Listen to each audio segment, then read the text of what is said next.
Good morning, good afternoon everyone. Welcome back to my part 2 travel to Montana. Ito na ang aming biyaherang mga dabarkads na papuntang Montana. So, masaya kami na nababiyahe papuntang Montana at maganda din naman yung weather namin. So, thanks to God na maayos yung travel namin na papuntang Montana. Safe kami. At hanggang nakarating kami sa Montana, taking pictures, stop over in other places, any corner kung saan yung magagandang tanawin, taking pictures kami. At habang nasa loob kami ng sasakyan ay todo enjoy lang dahil nagkakaraoke kami,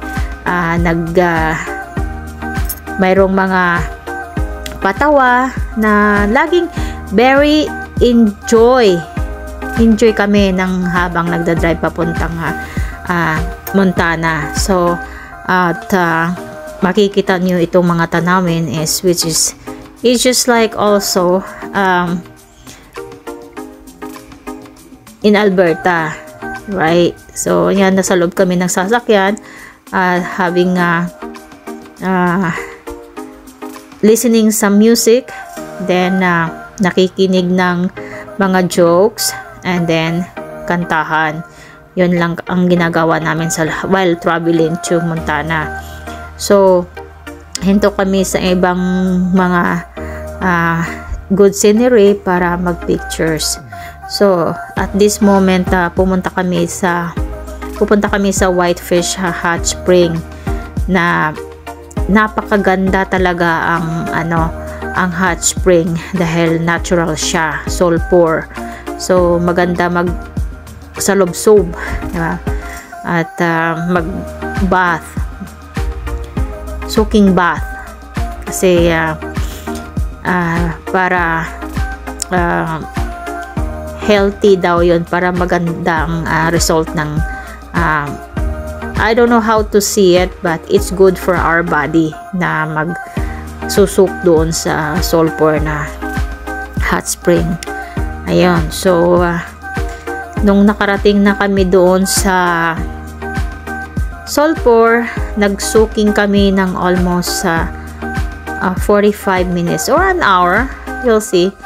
At taking pictures again, nandun na kami. Tapos pagkatapos ng aming hot spring ay pumunta kami sa town para kumain, then another taking pictures.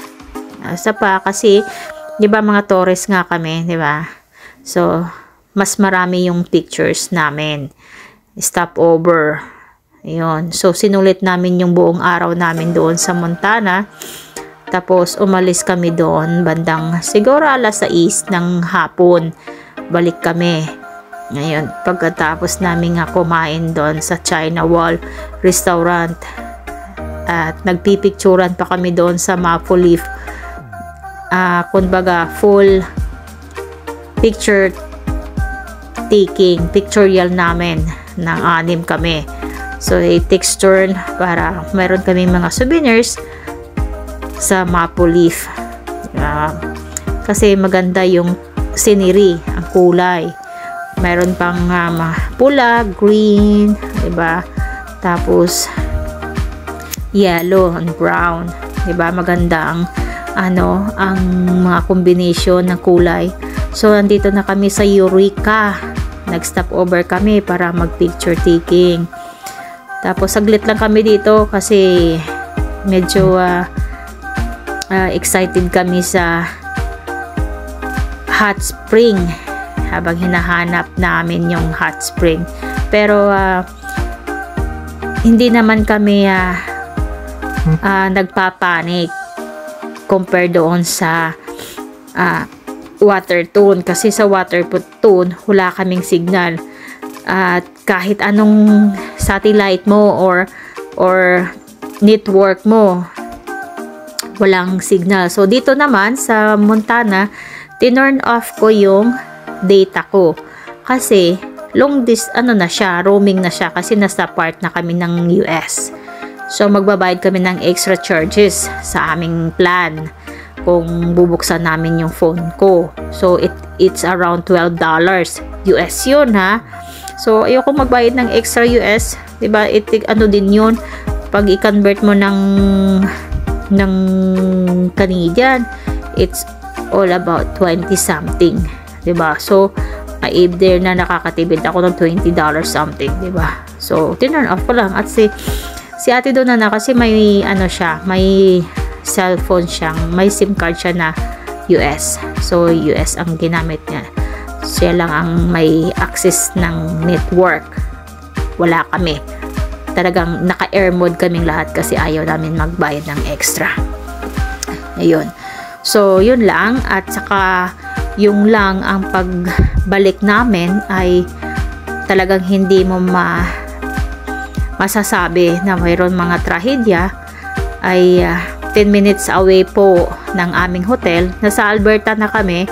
Malapit na lang sa hotel, which is around 15 minutes na lang. So, ma-reach na namin yung hotel. Pero may suddenly, tumawid po yung deer at nabundol namin. Okay naman kami, pero there's something wrong.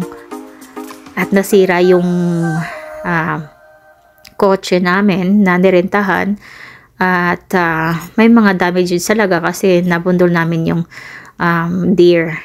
At there's a transmission oil na nagli-leak at saka yung washer namin. So at least okay naman po kami, pero about the hassle na na-stuck kami doon ng another isang araw dahil nga kailangan naming makakuha ng isang pang rental car na papalit doon sa nirentahan namin na kotse para makabalik ng Edmonton.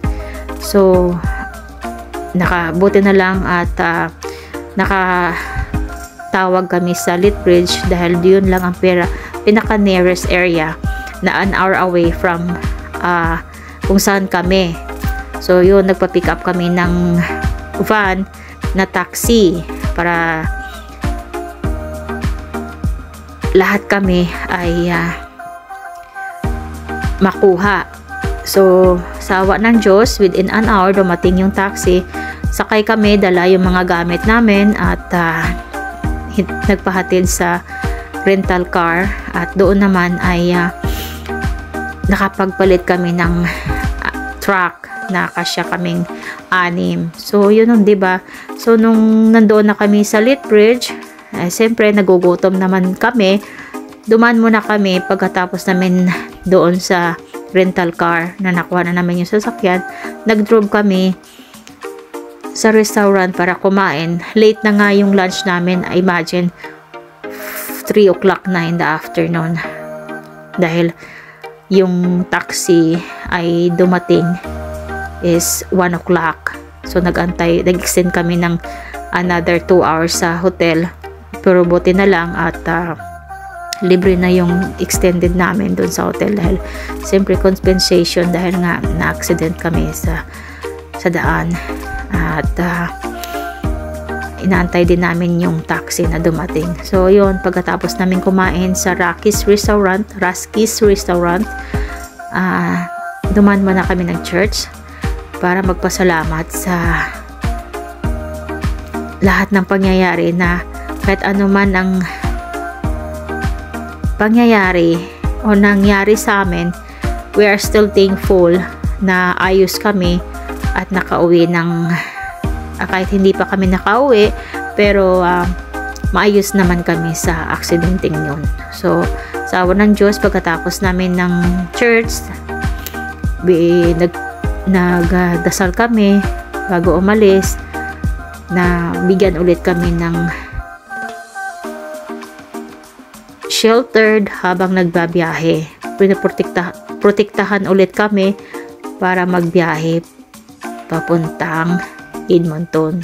So ayun, sa awan ng Diyos nakarating kami at nakauwi nakabalik kami ng trabaho ng maayos. So, yun lang po ang aming kwento habang nagta-travel ng papuntang Montana. So, thank you everyone for watching, and hopefully you guys have a great day and a good health.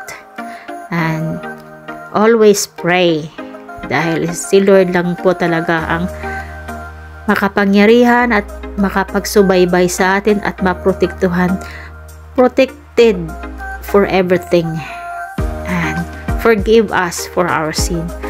And thank you very much.